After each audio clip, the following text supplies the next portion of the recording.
नमस्कार मैत्रिणींनो, कसे आहात सगळे? आशा करते की मस्त आणि मजेतच असाल.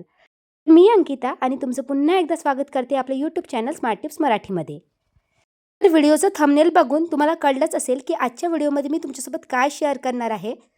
मला सांगा, फिरायला कोणाला आवडत नाही, पण त्या फिरण्यासाठी जी आपल्याला पूर्वतयारी करावी लागते, आपली बॅग पॅक करावी लागते, प्रत्येक गोष्ट आठवणीने पॅक करावी लागते, त्यामध्ये मात्र आपला खरा गोंधळ उडतो.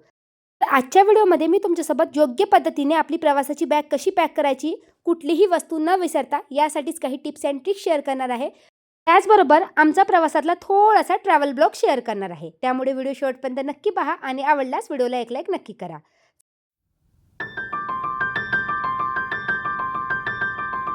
कुठल्याही प्रवासाला जाताना जेव्हा आपण पूर्वतयारी करतो, तेव्हा मात्र एक गोष्ट लक्षात ठेवायची की पहिले आपल्याला कुठलं सामान न्यायचं आहे त्याची एक व्यवस्थित यादी तयार करायची, जेणेकरून कुठलीही वस्तू विसरल्या जाणार नाही. बरेचदा असं होतं ना की प्रवासाला जाताना आपण एक्स्ट्रा कपडे ठेवतो, नाहीतर मग तिथे गेल्यावर माहिती होते की हे सामान आपण विसरलो. मग ते सामान आपल्याला विकत घ्यावं लागतं. आपला एक्स्ट्रा खर्च वाढतो. इवन जास्तीचे कपडे किंवा जास्तीचं सामान पॅक केल्यामुळे आपल्या बॅगेचं वजन देखील वाढतं. तर त्यासाठी नेहमी लक्षात ठेवायचं की प्रवासाला जाताना पहिली यादी करायची. आता ही लिस्ट कशी बनवायची? जसं आम्हाला 4 दिवसासाठी हिमाचलला फिरायला जायचं आहे, तर मला 4 दिवसाचे कपडे लागेल. या व्यतिरिक्त 4 दिवसाचे अंडरगार्मेंट्स देखील आपल्याला पॅक करायचे आहे. तर आता हिमाचल म्हटलं की थंड प्रदेश, इथे आपल्याला नॉर्मल कपडे घालायचे नसतात. जसं देहरादूनलाही खूप थंडी आहे, त्यामुळे मी 4 दिवसाचे विंटर वियर्स मीन्स हिवाळ्यातले कपडे पॅक करणार आहे. तर आता मी ही बॅग माझ्या मुलीसाठी आणि माझ्यासाठी पॅक करणार आहे.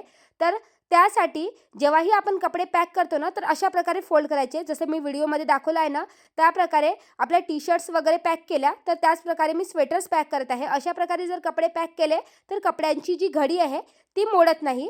त्याचबरोबर माझ्याकडे ना हा एक ब्लॅक स्वेटर आहे, पण बरेचदा तुम्ही बघितलं असेल ब्लॅक स्वेटरला कुठलेही पांढरे धागे लागलेले दिसतात, जसं तुम्ही हा स्वेटर पाहू शकता व्हिडिओमध्ये. तर हे जे धागे आहेत ना ते कमी दिसत आहेत, पण रिअलमध्ये खूप जास्त पांढरे पांढरे धागे याला लागलेले आहे. बरेचदा आपल्याकडे ब्लॅक कपडे जर असेल, ब्लॅक टी शर्ट असेल किंवा ब्लॅक शर्ट असेल, बरेचदा आपला ब्लॅक जीन्स असतो, त्याला देखील अशाच प्रकारे पांढरे धागे इतर कपड्याचे लागतात.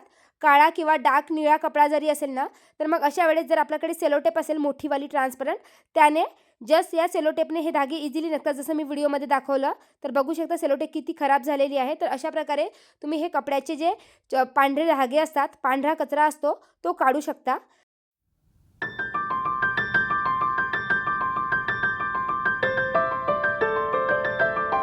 तर बॅगच्या एका साईडला मी माझे कपडे ठेवणार आहे आणि जी दुसरी साईड आहे त्या साईडला नियाचे कपडे ठेवणार आहे.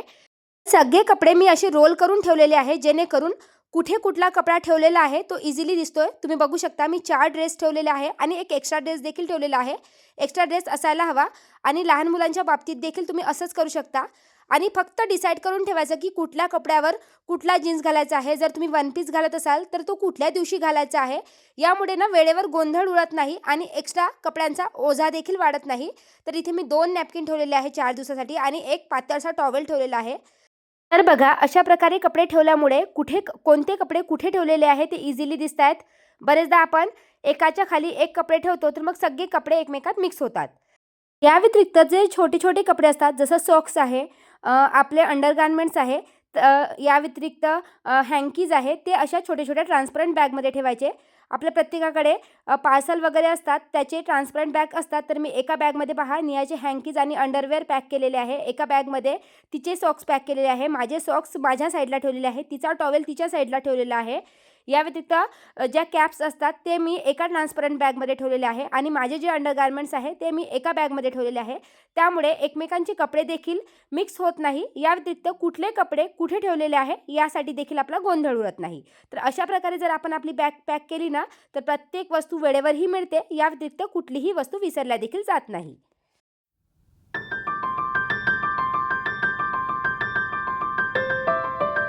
आता प्रवासात लागणारे कपडे तर पॅक झाले होते. त्यानंतर मी मेकअपच्या पॅकिंगला लागले. तर बरेचदा आपण काय करतो की प्रत्येकाचं मेकअपचं सामान एकाच मेकअप किटमध्ये पॅक करतो. तर मी नेहमी काय करते की वेगवेगळी मेकअप किट ठेवते. जसं नवरोबांचं सामान एका मेकअप किटमध्ये, नियाचं सामान एका मेकअप किटमध्ये आणि माझं सामान एका मेकअप किटमध्ये. तर अशा प्रकारे तुम्ही ऑनलाईन मेकअप किट वगैरे मागवू शकता. आणि जर अशी वेगवेगळी मेकअप किट पॅक केली ना, तर सामानाचं ओझंही वाढत नाही आणि प्रत्येकाला आपलं सामान वेळेवर मिळतं आणि एकमेकांचं सामान एकमेकात मिक्सही होत नाही. तर इथं मी जे प्रवासात लागणारं सामान आहे ते या मेकअप किटमध्ये पॅक केलेलं आहे. तर याची देखील तुम्ही यादी बनवू शकता. जसं आपल्याला मेकअप किटसाठी लिपस्टिक लागतं, पावडर लागतं, सनस्क्रीन आहे, लोशन आहे. तर इथे मी वेगवेगळी तिघांचीही मेकअप किट पॅक केली. मी नवरोबांनी केली, आमच्या दोघींची मी पॅक केली. आणि जे आपले टूथब्रश असतात ते मी अशा छोट्याशा एका पॅकमध्ये पॅक करणार आहे, जेणेकरून ते देखील वेगळे लागणार, कारण ते उठल्या उठल्या आपल्याला लागत असतं. मेकअपचं सामान पॅक करताना काही लीक होणारं सामान असतं, जसं स्पेशली ऑइल लीक होतं. तर त्यासाठी अशी तुम्ही स्ट्रिक्सची बॉटल यूज करू शकता, त्यामध्ये तेल लीक होत नाही. तर बरेचदा आपल्याकडे अशा छोट्या छोट्या बॉटल्स येत असतात ना, त्या न फेकता तुम्ही साठवून ठेवू शकता आणि अशा वेळेस तेल कॅरी करण्यासाठी तुम्ही त्याचा वापर करू शकता. या व्यतिरिक्त प्रवासाला जाताना आपण कंगवा वगैरे करत असतो, त्यासाठी एक्स्ट्रा कंगवा आणि लिपस्टिक मी एका छोट्याशा सॅगमध्ये ठेवलेली आहे, जी माझ्या हातात राहील. त्याचबरोबर एक सॅनिटायझरची बॉटल देखील ठेवलेली आहे.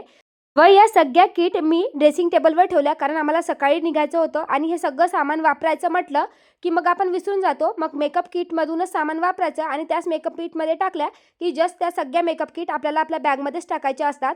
तर त्यानुसारच मी सगळ्या मेकअप किट ड्रेसिंग टेबलवरच ठेवल्या आणि सकाळी अगदी 5:30ला आम्हाला निघायचं होतं. त्यानंतर रात्रीच मी ही सगळ्या खाण्यापिण्याची तयारी करून ठेवलेली होती, कारण प्रवासात आम्ही आमच्या गाडीने जाणार होतो.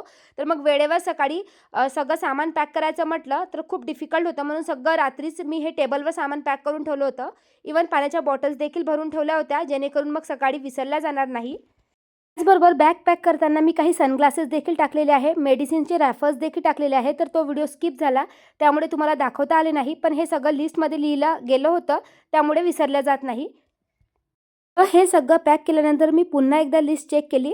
तर लिस्टमध्ये मी पहिले कपडे टाकले, अंडरगार्मेंट्स टाकले, मेकअप प्रोडक्ट टाकले, मेडिसिन देखील टाकल्या. काही एक्स्ट्रा शूज कॅरी करायचे असेल तर ते देखील आपण टाकू शकतो. वॉटर बॉटल भरून ठेवल्या होत्या. एक बॅकपॅक रेडी ठेवली होती मेकअप किट टाकायसाठी.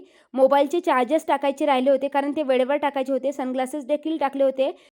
प्रवासात खाण्यासाठी काही फूड देखील पॅक केलं होतं. या व्यतिरिक्त बरेचदा आपण हॉटेल वगैरे केल्यानंतर आधार कार्ड मागतात, त्यासाठी आधार कार्ड कॅरी करणे गरजेचं होतं. त्याचबरोबर सॅनिटायझर टाकलं होतं. बरेचदा चेहरा वॉश करायला वेळ मिळत नाही, मग अशा वेळेस वेट वाईप्स तुम्ही टाकू शकता. त्याचबरोबर तुमचे पिरियड्स वगैरे असेल तर विस्पर वगैरे तुम्ही कॅरी करू शकता. तर अशा प्रकारे जर लिस्ट बनवली तर कुठलीही वस्तू मिस होत नाही.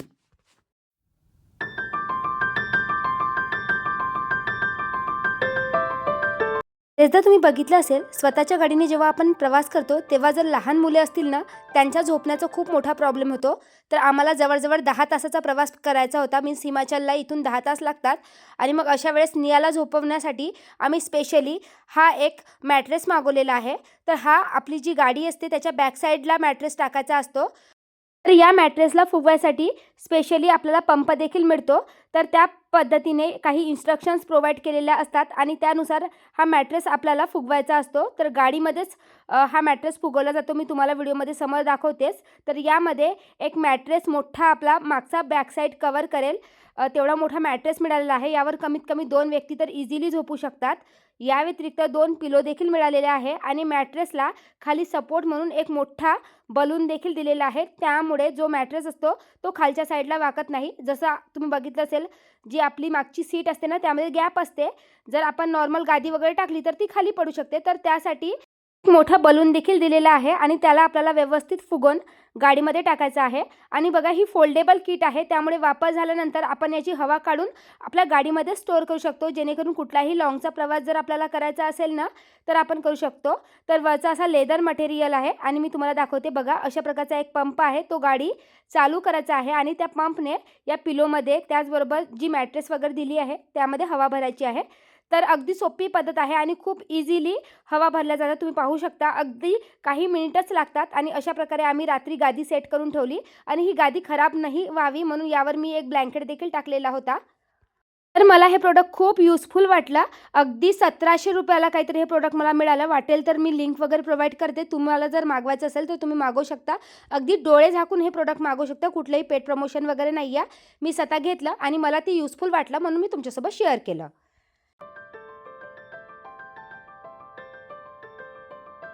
आत्ता वाजले आहे सकाळचे 4:30. आमच्या दोघांच्याही अंघोळी झालेल्या आहे.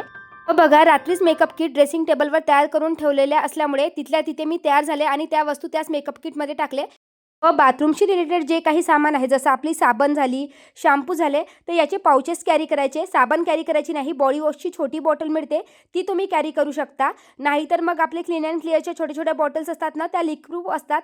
त्यामध्ये देखील तुम्ही थोडंफार बॉडी वॉश टाकून कॅरी करू शकता. कुठलंही मेकअप किट वगैरे घ्यायची तुम्हाला गरज पडणार नाही. बघा, ज्या मेकअप किट होत्या त्या मी सॅगमध्ये टाकलेल्या आहे, जेणेकरून आपल्याला वारंवार सूटकेसही खोलायची गरज पडणार नाही. त्याचबरोबर टूथब्रश ही छोट्या सॅगमध्ये टाकलेली आहे, कारण ती एकदाच वापरायची वस्तू असते आणि सकाळी सॅग ओपन केली की लगेच मिळणार. आणि त्यानंतर प्रवासात थोडीफार भूक म्हणून मी अप्पे कॅरी करणार आहे. तुम्ही कुठलंही छोटंसं स्नॅक्स बनवून नेऊ शकता. खाली पोट प्रवास केल्याने बरेचदा वॉमिटिंगचा त्रास होतो. त्यामुळे जर का तुम्हाला वॉमिटिंग वगैरे होत असेल तर तुम्ही ओमिन नावाची मेडिसिन घेऊ शकता. या व्यतिरिक्त पोट नेहमी भरून ठेवायचं, जेणेकरून आपल्याला ॲसिडिटी होणार नाही. कुठलीही मेडिसिन घेताना फक्त एकच सांगू इच्छिते की पहिले डॉक्टरांना विचारा, नंतरच घ्या. तर इथे मी अप्पे देखील कॅरी करणार होते, कारण नियाला आणि मला देखील थोडासा वॉमिटिंगचा त्रास आहे आणि मी नेहमी ही मेडिसिन खात असते, म्हणूनच तुम्हाला सजेस्ट केलं. तर इथे आता माझी प्रवासाची पूर्ण तयारी रेडी आहे. जाताना मस्त अशा एका ढाब्यावर पराठे देखील एन्जॉय केले होते. खूप मस्त असा आमचा प्रवास झाला. 6 दिवसाआधी हा व्हिडिओ मी शूट केला होता, पण प्रवासात मला एडिटिंग करायला वेळच मिळाला नाही. त्यामुळे तुमच्यासोबत आत्ता व्हिडिओ शेअर करते आहे. जाताना सुंदर सुंदर लोकेशन मिळाले, त्यामुळे थोडे थोडे पार्ट्स मी या व्हिडिओमध्ये तुमच्यासोबत शेअर केले आहे. आय होप तुम्हाला आजचा व्हिडिओ देखील युजफुल वाटला असेल. व्हिडिओ आवडला असेल तर नेहमीप्रमाणे लाईक करा. तुम्हाला हा व्हिडिओ कसा वाटला मला कमेंट करून नक्की सांगा. भेटूया नेक्स्ट व्हिडिओमध्ये. तोपर्यंत बाय बाय.